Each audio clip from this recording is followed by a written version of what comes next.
Our Heavenly Father, we as your holy people come forward to worship on this holy Sabbath day. We are all in the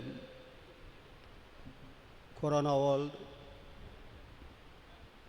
Even though you gave us great protection, O Lord, eradicate the Corona on this world. Many people died. Lakhs and lakhs of people attacked by Corona.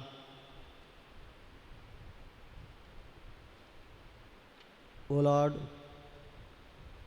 give your blessings.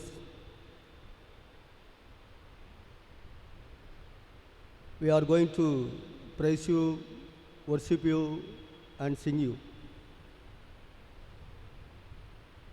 We ask in the name of Lord Jesus Christ. Amen. Let us sing a song, Songs and Solos 221.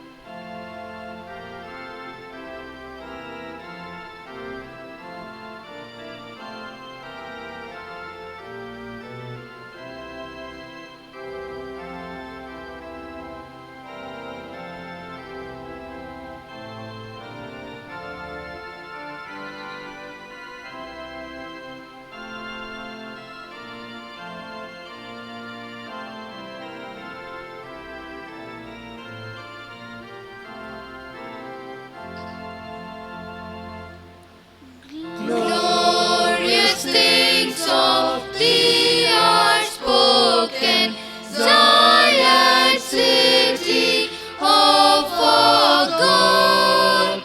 He whose word cannot be broken, from before his own abode, on the rock of ages founded, what can shake the sure repose? With salvation's walls surrounded, thou mayst smile at all thy foes. See the streams of living waters springing from eternal love. Well supply thy sons and daughters, and all fear of want remove. Who can faint while such a river ever flows, that thirst assuage? Grace which like the Lord the giver never fades from age to age. Round each habitation hovering, see the cloud and fire appeal, for a glory and a covering, showing that the Lord is near. He who gives them daily manna, he who listens when they cry, let him hear the loud Hosanna rising to his throne on high. Grace to you and peace from God, our Father and the Lord Jesus Christ. From the rising of the sun to its setting, the name of the Lord is to be praised. Let us worship God. Open our lips, O Lord. and your mouth shall declare your praise. O God, be swift to save us. O Lord, make haste to help us. Glory be to the Father, and to the Son, and to the Holy Spirit. As it was in the beginning, is now, and always will be, forever and ever. Amen. Let us adore the Trinity. We praise you, O God, the Father. You created all things by your power and wisdom. You loved the world so as to give your Son to be our Savior. We praise you, O God, the Son. You became one of us in all things except sin. You are delivered from us and raised again our justification. We praise you, O God, the Holy Spirit. You lead us into all truth. You shower the love of God in our hearts. All praise and glory be unto you, O God, Father, Son, and Holy Spirit, forever and ever. Amen. Let us confess our sin. If we say we have no sin, we deceive ourselves and the truth is not in us. If we confess our sins, He is faithful and just and will forgive our sins and cleanse us from all unrighteousness. Let us therefore humbly kneel and confess our sins to Almighty God. O God, our Heavenly Father, we have sinned against you and against our fellow men. We have failed to love you and our right neighbors. Have mercy upon us, cleanse us from our sins and help us to overcome our faults. Through Jesus Christ, our Lord. Amen. May the Almighty and merciful Lord grant us pardon and forgiveness of all our sins, time for true repentance, amendment of life, and the grace and comfort of the Holy Spirit. Amen.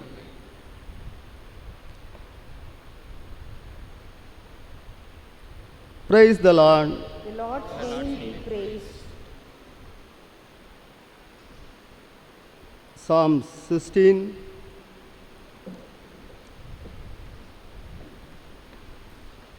Preserve me, O God, for in you I take refuge. I say to the Lord, you are my Lord. I have no good apart from you.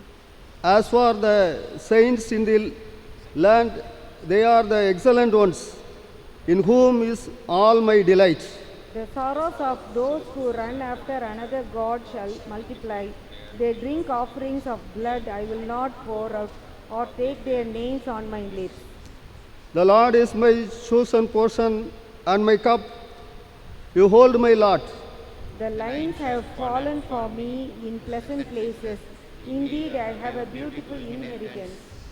I bless the Lord who gives me counsel. In the night also my heart instructs me. I have set the Lord always before me, because he is at my right hand. I shall not be shaken. Therefore my heart is glad, and my whole being rejoices. My flesh also dwells secure. For you will not abandon my soul to Sheol, or let your Holy One corruption.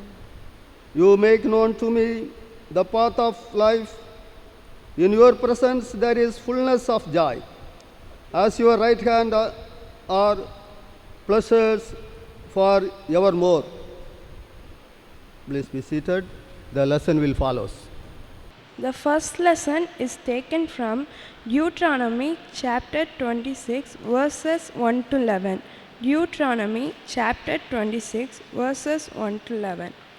When you come into the land that the Lord your God is giving you for inheritance, and have taken possession of it and live in it, you shall take some of the first of all the fruit of the ground which you harvest from your land that the Lord your God is giving you, and you shall put it in a basket, and you shall go to the place that the Lord your God will choose. to make his name dwell there. And you shall go to the priest who is in the office at that time, and say to him, I declare today to the Lord your God that I have come into the land that the Lord your God swore to our fathers to give us. Then the priest shall take the basket from your hand and set it down before the altar of the Lord your God. And you shall make a response before the Lord your God.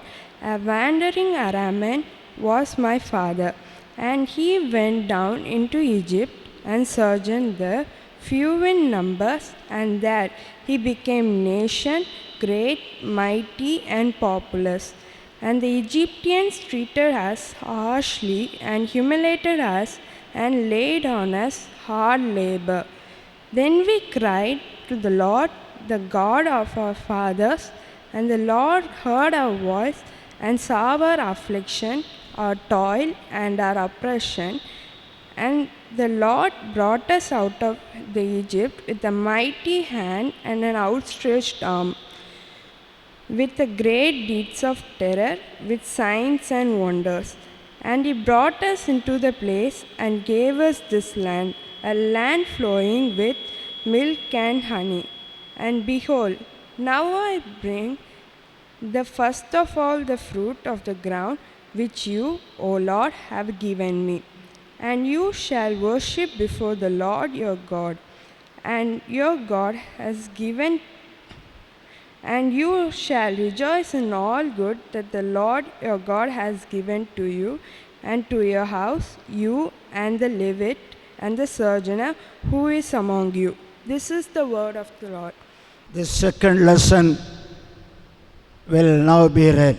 The gospel reading is taken from the gospel according to St. Mark chapter 14, verses from 12. St. Mark chapter 14, verses from 1. Verses from 12. Now, on the first day of unleavened bread, when they killed the Passover lamb, his disciples said to him, Where do you want us to go and prepare that you may eat the Passover? And he sent out two of his disciples and said to them, Go into the city, and a man will meet you carrying a pitcher of water. Follow him.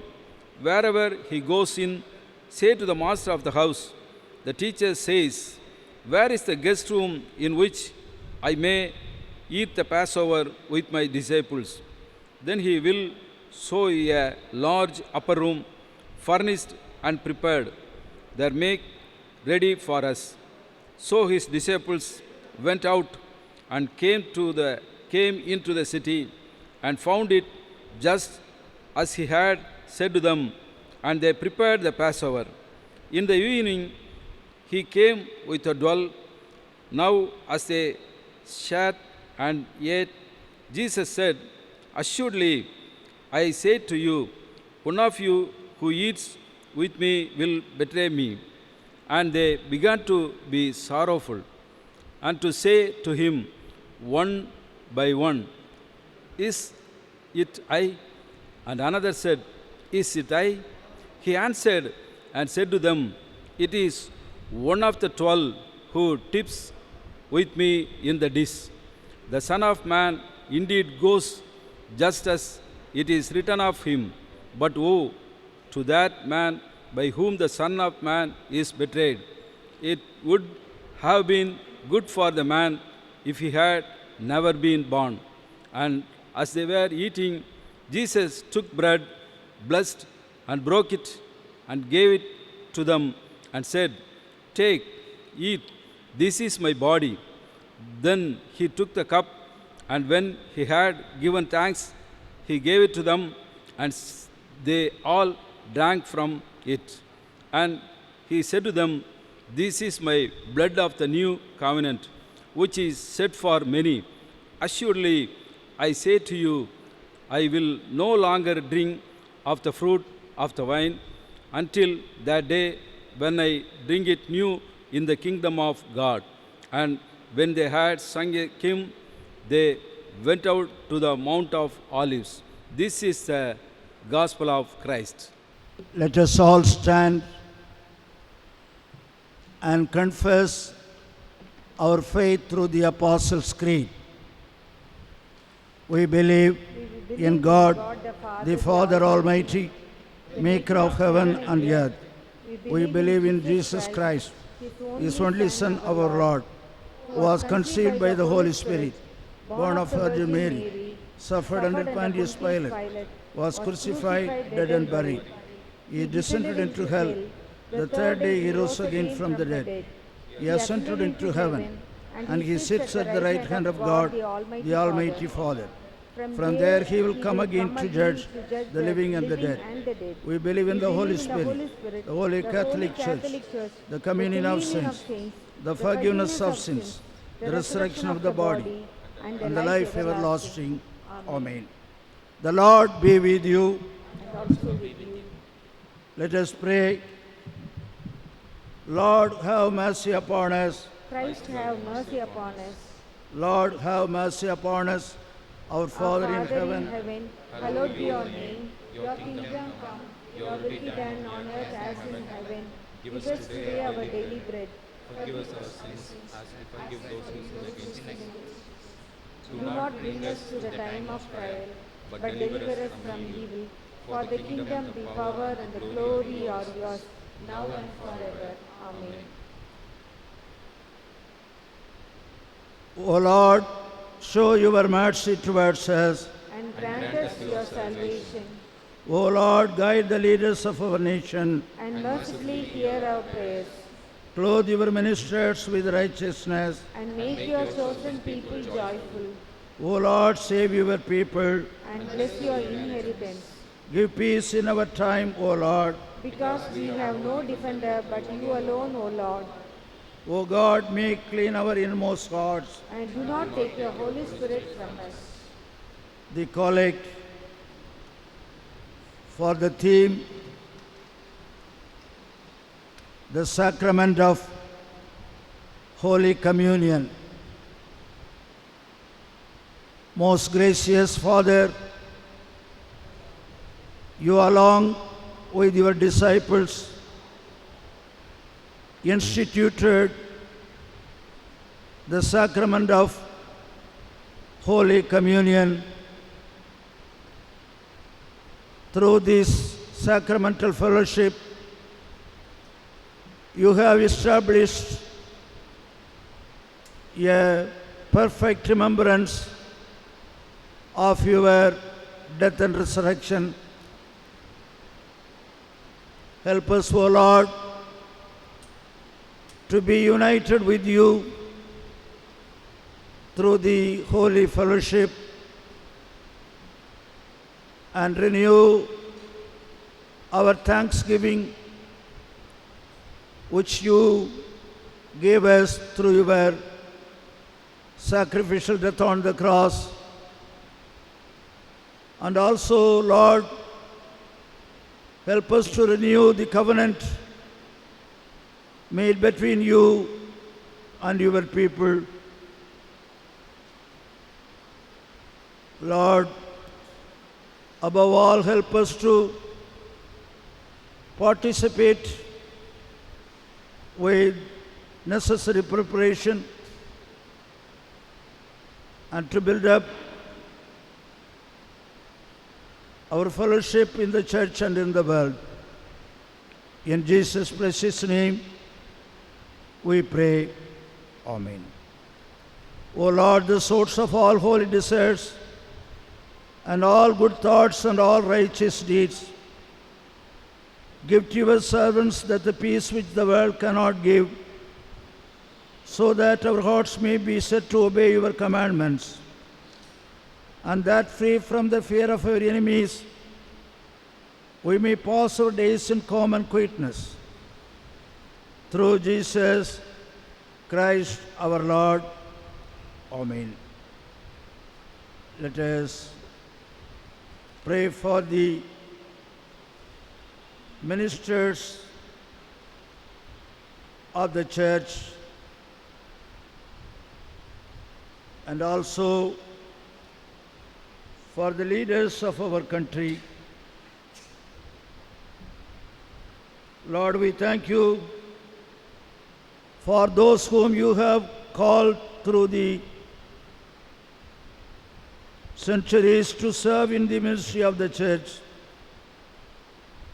Pour out blessings on those you have called today, and especially on your servants, the bishops, presbyters, and the church workers, with special reference to our presbyters in our congregation and in the diocese, that by the word and deed they may bear witness to your saving love and power.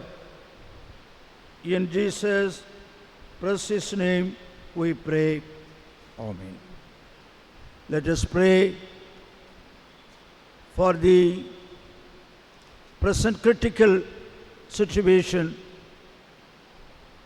through the COVID-19, and also for the remedial measures taken by the state and central government with the help of the doctors, nurses, health workers, and also the police officers.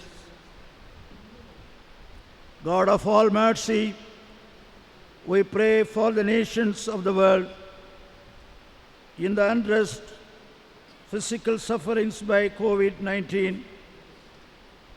Protect us, O Lord, the people throughout the world, the remedial measures taken by the nation leaders, that they may be upheld by the people at large. We pray for wisdom of mind and strengthen the character to those who are called to position of leadership. We ask these things in the mighty name of our Lord and Savior, Jesus Christ. Amen. Please be seated. Dearly beloved, we as ministers of our congregation greet you all in the name of our Lord and Savior Jesus Christ. Reverend Dr. Stephen Lionel is the preacher for this day. Please uphold him in your prayers so that he may depend upon you with the power of the Holy Spirit to deliver God's message. People who celebrate their birthdays and wedding anniversary. 25th Tuesday, Mr. Ross Author. 26th Wednesday, Sylvan Jeremiah Sigirdaraj. Wedding anniversary. 24th Monday, Mr. Brighton and Mrs. Lydia Nyanamalar. 29th Saturday, Mr. Vijayadas and Mrs. Jessie Anbumalar. Promise word for these people for this year. May the Lord bless you from Zion, He who made heaven and earth. Psalm 134, verse 3. Now the choir greets.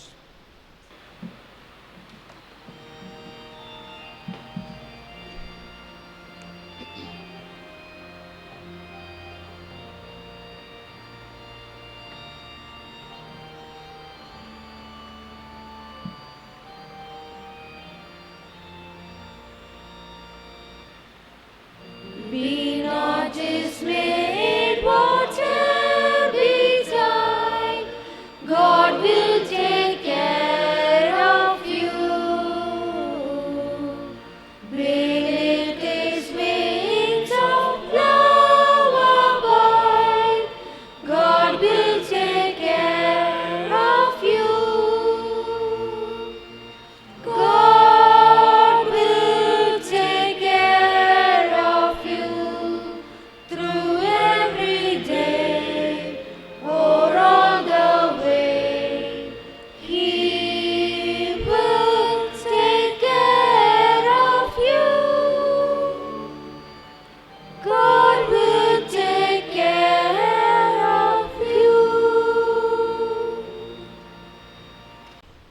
Lord, our most gracious Father, we thank you for your children who celebrate their birthdays and wedding anniversary this week. Let your abundant blessings encircle them and make them faithful forever. Help them, O Lord, to follow you diligently for your greater service in the world. In Jesus' precious name, we pray. Amen. Now, the choir will sing the preparatory chorus, and the message will be delivered after that.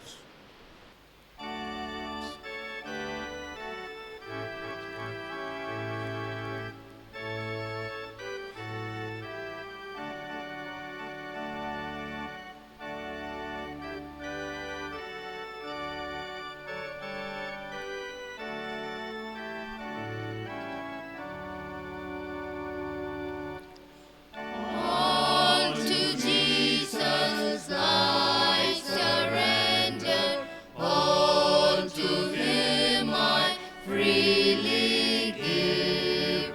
I will ever love and trust Him, in His presence daily live.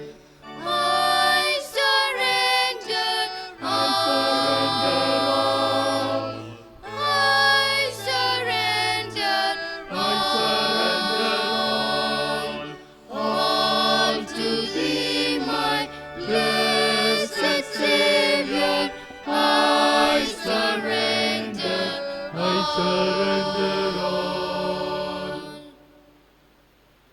all to Jesus I surrender. Humbly at His feet I bow. Worldly treasures all forsaken, take me, Jesus, take me now. I surrender all.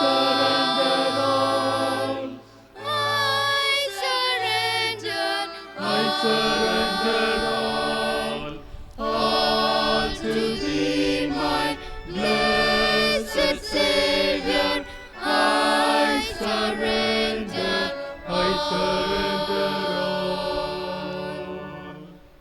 In the name of the Father, and of the Son, and of the Holy Spirit.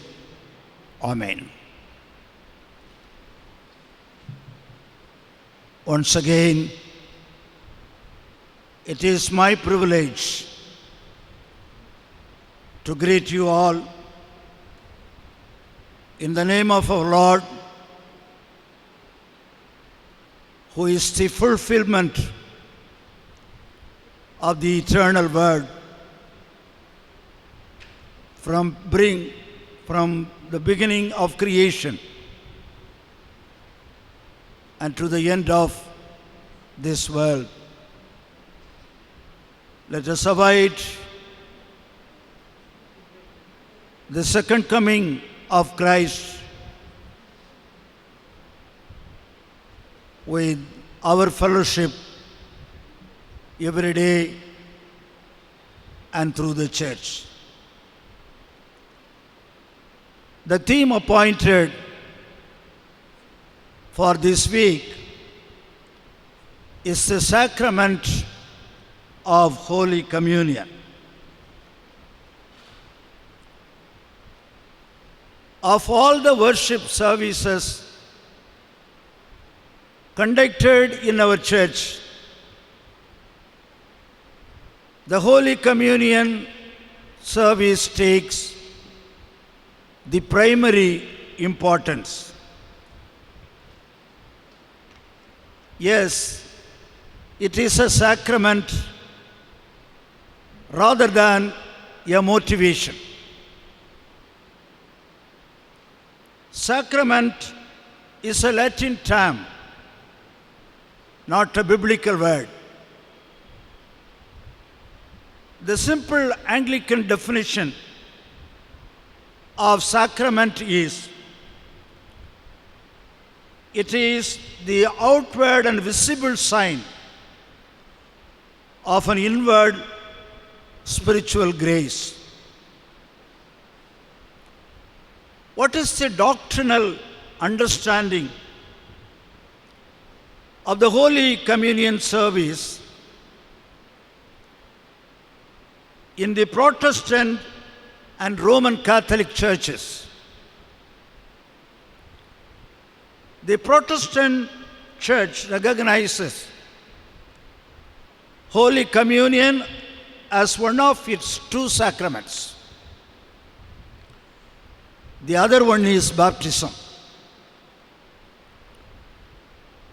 Roman Catholic Church observes 7 ordinances. Holy Communion is a second sacrament or ordinance. Roman Catholics believe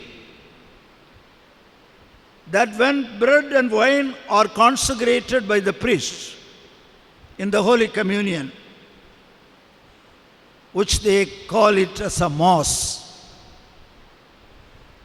they change into real body and blood of Christ. The traditional Roman Catholic teaching is based on the view of Thomas Aquinas, which in turn based on the philosophy of Aristotle, coined a term transubstantianism, which emphasizes that the substance of bread during the prayer of consecration is changed into substance of Christ's body. But Martin Luther, the reformer and the founder of Protestantism, rejected this concept of transubstantianism by the term consubstantianism, which reiterates that Christ is present along with the bread and wine, just like the fire that is present in the piece of red hot metal. When the red hot metal is on the fire, it gives an enthusiasm and enables us to do certain thing. But thirdly, Calvin, a reformer, rejected both the concepts, transubstantianism and consubstantianism. He asserted that Christ is present at the Holy Communion not physically but spiritually.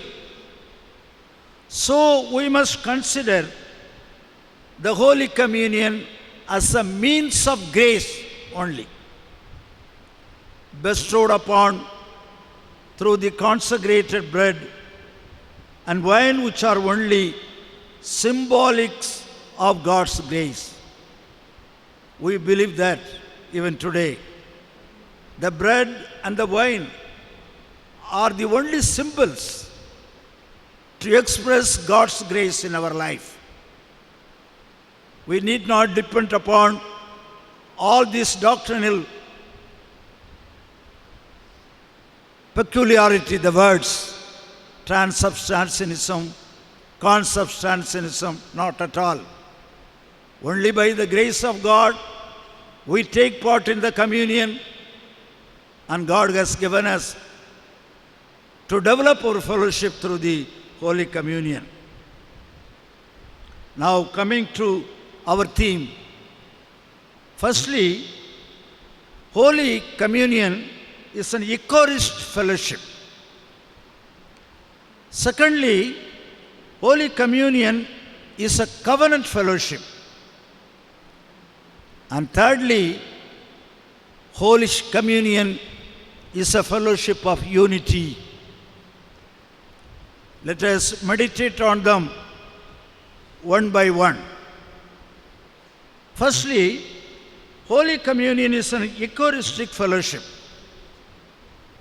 Usually we call our Holy Communion service through the other words, Holy Eucharist service. Even now we call it. The English term derived from the Greek word Eucharistia means thanksgiving.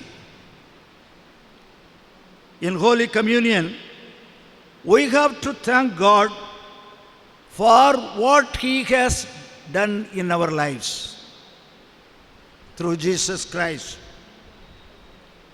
The first lesson of this day, Deuteronomy chapter 26 verses 1 to 11 tells about the offering of the first fruits in gratitude to God for the deliverance. The people of God who were delivered from the bondage of Egypt were instructed to respond to God's grant. Here, the offering of the first fruit signifies that. In the same way, Passover or Pascha was observed in remembrance of their liberation from the bondage of sin, as found in Exodus chapter 12 verse 27. So, we observe two things in the Holy Communion. Firstly, we thank God for the deliverance He wrought through His sacrificial death. And secondly, as written in the book of Exodus, the lamb was killed and blood of the lamb was pasted on the top of to escape from the bondage of Egypt. So these two things we remember through the Holy Communion. Our Lord Jesus Christ, before His betrayal and crucifixion, instituted the Lord's Supper, and yet with His disciples. He asked them to continue the fellowship till He comes again.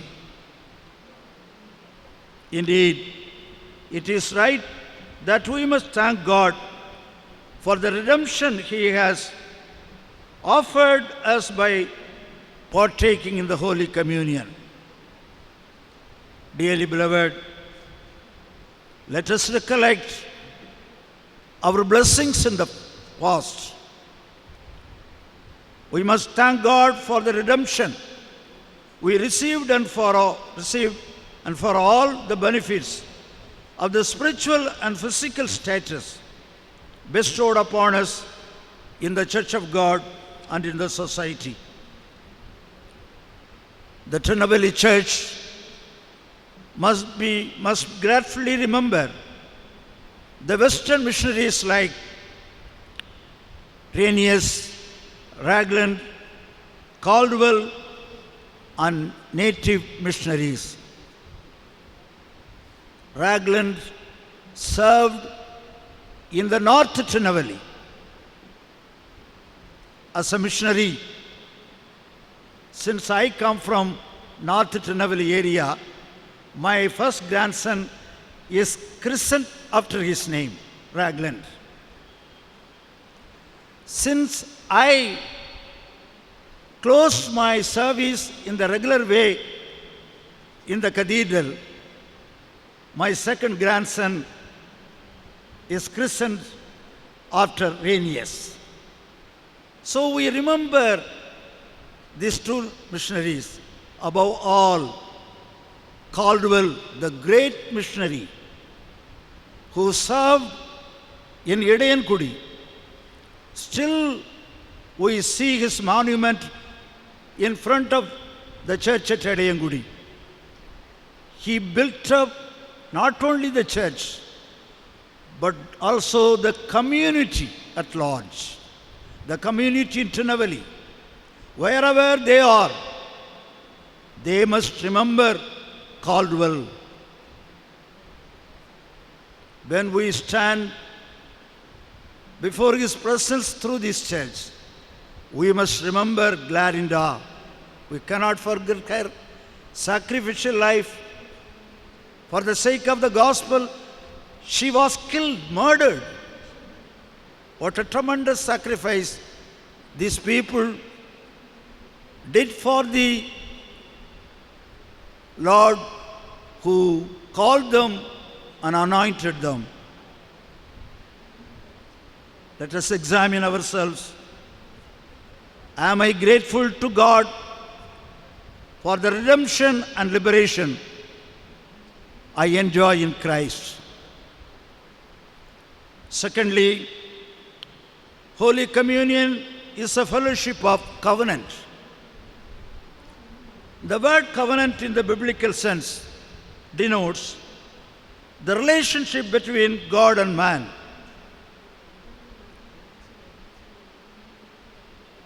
The first one is Edenic covenant, as found in Genesis chapter 3:15.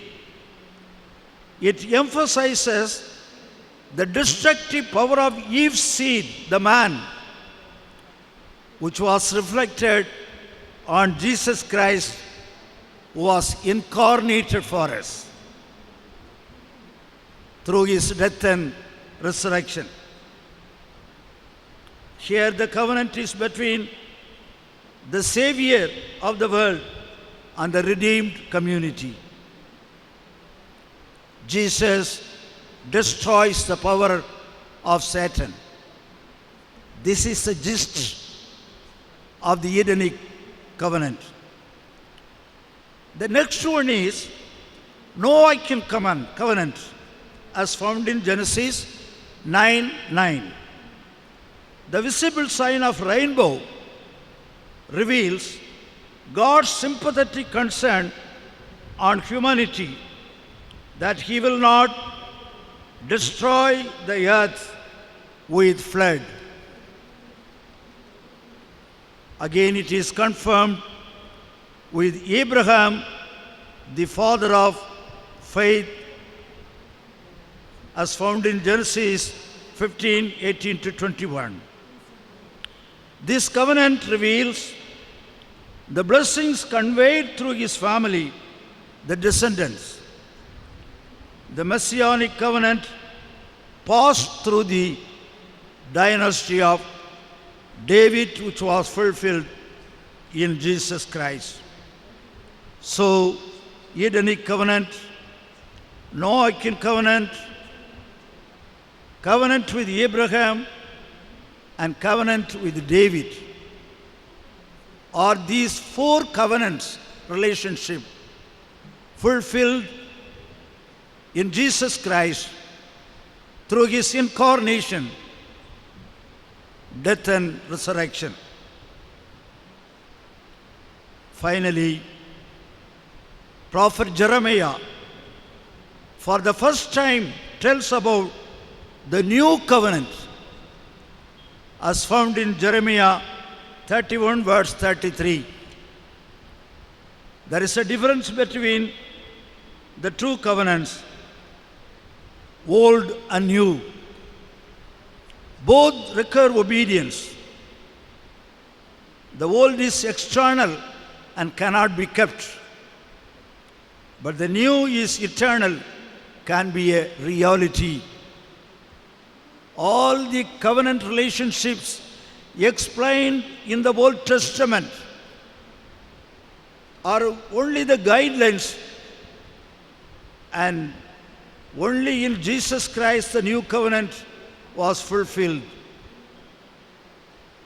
Keep your love upon God first and to your fellow man. This is a summary of the new covenant. Not only inclusiveness is the uniqueness of the new covenant. Blood of Christ is poured for many, not only for the church, the members of the congregation, but also for the whole world.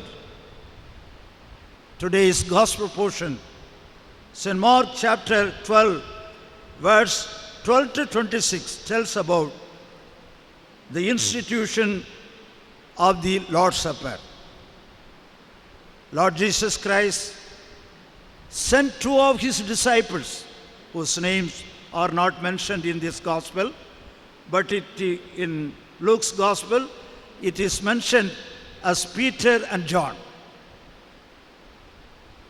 The unique feature for this passage is that it would be the last time he would drink the wine until the kingdom was completely established. Jesus said that I will fulfill the new covenant. I will fulfill the Eucharistic fellowship only in the kingdom of heaven, return again to the earth. Dearly beloved, so he commanded to preserve this holy fellowship till he comes.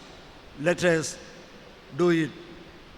By keeping the Lord's Supper, we show our dependence upon Christ and our spiritual participation in his death. That's why we proclaim in our service, in the service of the CSI, Lord, we commemorate your death on the cross. We celebrate resurrection and we await your coming soon. In Tamil, கர்த்தாவே உமது மரணத்தை நாங்கள் நினைவு கூறுகிறோம், உமது உயிர்த்தெழுதலை நாங்கள் அறிக்கையிடுகிறோம், நீர் திரும்பி வர நாங்கள் காத்திருக்கிறோம். This is the golden summary of the Lord's Supper. Do we say it in the spirit, true spirit, and renew our covenant? Thirdly, Holy Communion is a fellowship of unity.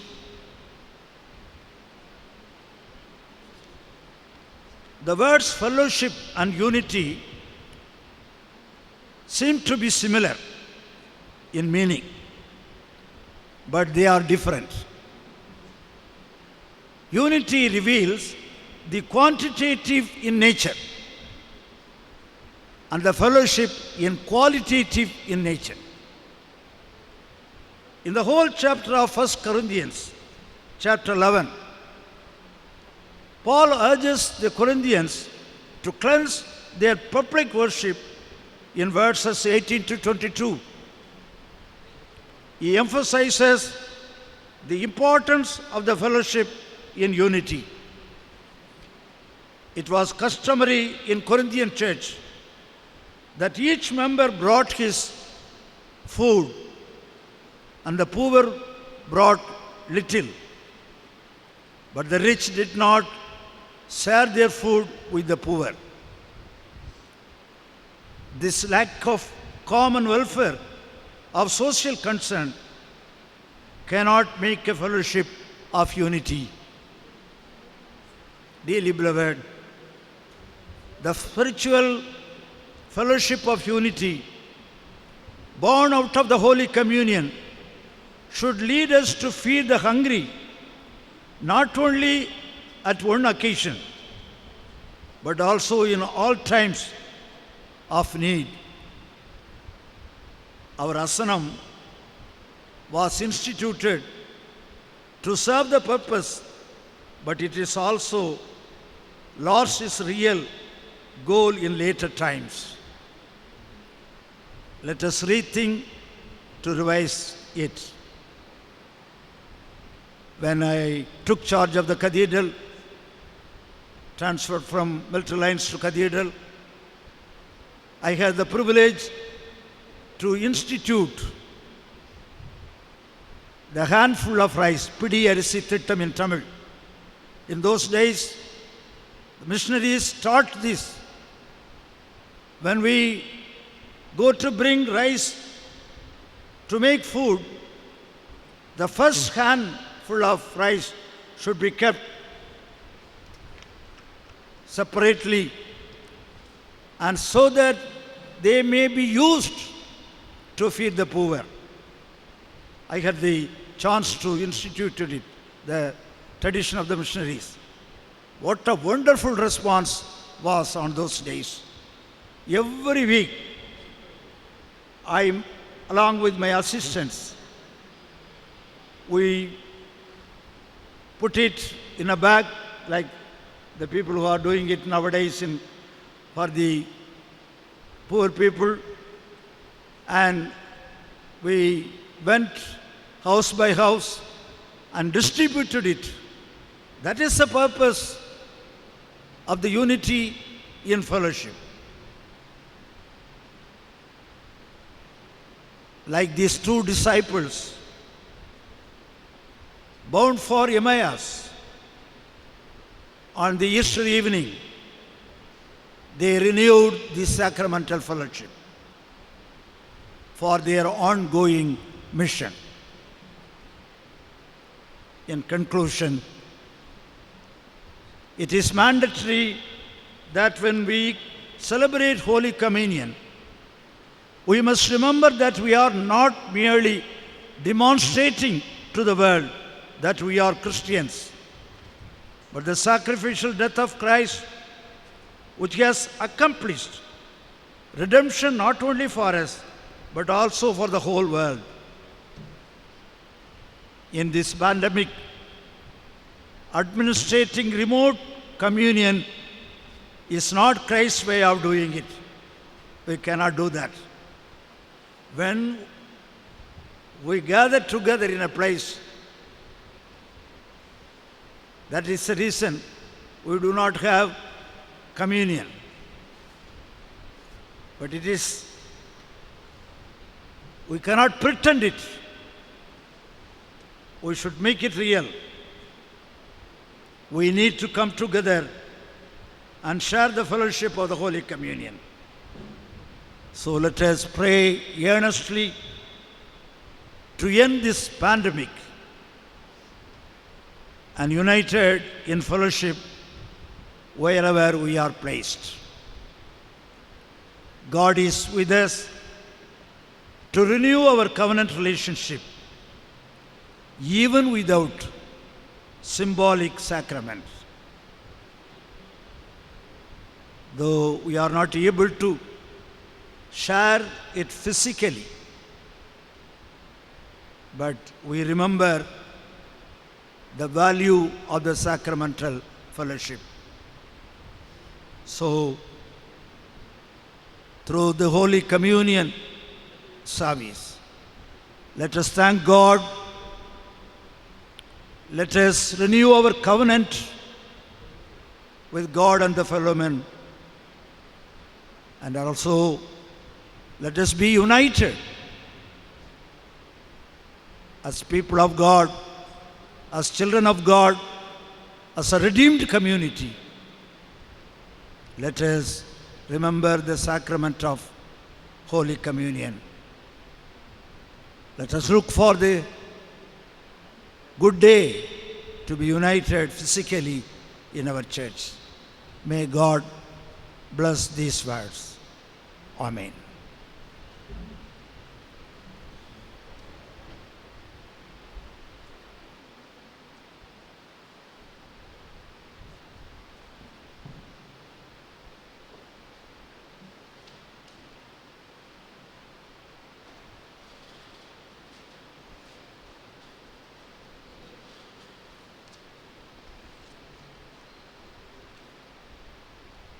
Let us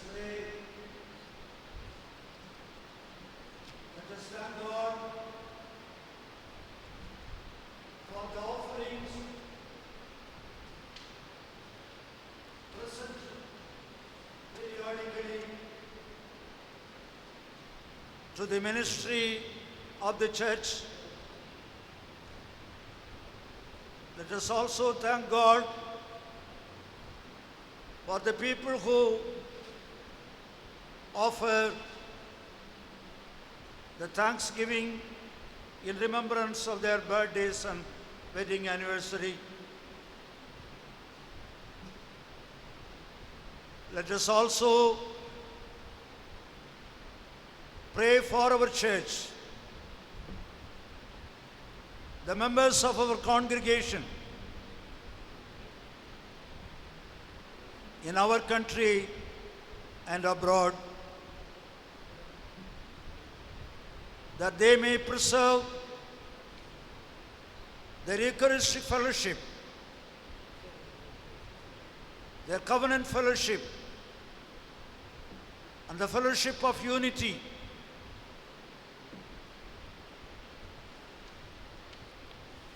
Our gracious Father, we thank you, Lord, for this worship service. Lord, we thank you for the privilege you have given to us to sing praises, to offer our petitions,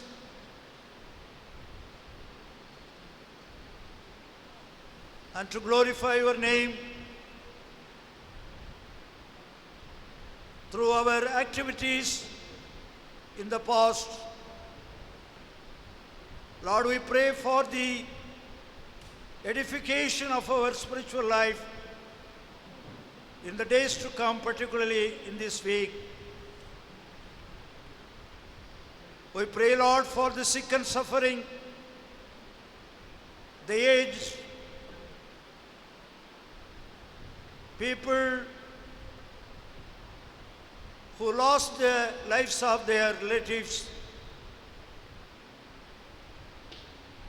Lord, console them with thine grace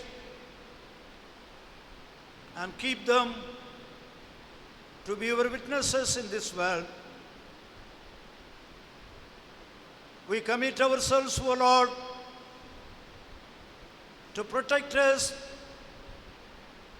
throughout this week, and help us, O Lord, to realize the sense of vocation, the Christian vocation in our life, and to establish your glory in this world.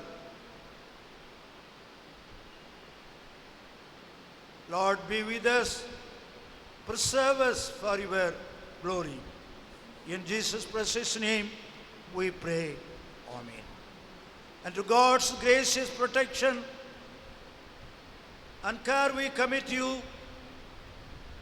The Lord bless you and keep you, and be gracious unto you. The Lord make his face shine upon you. The Lord turn his face towards you and grant you peace.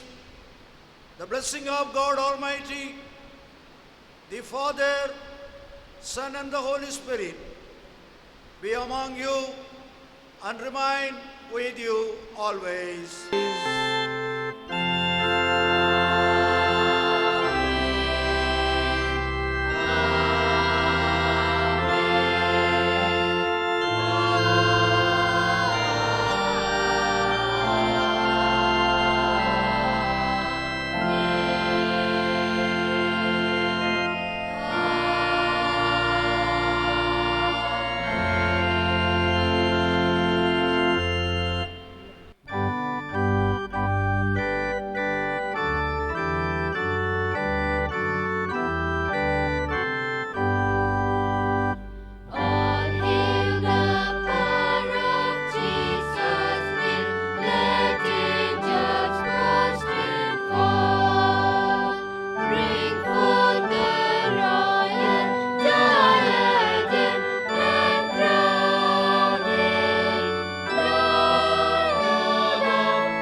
in peace and serve the Lord in the name of Christ. Amen.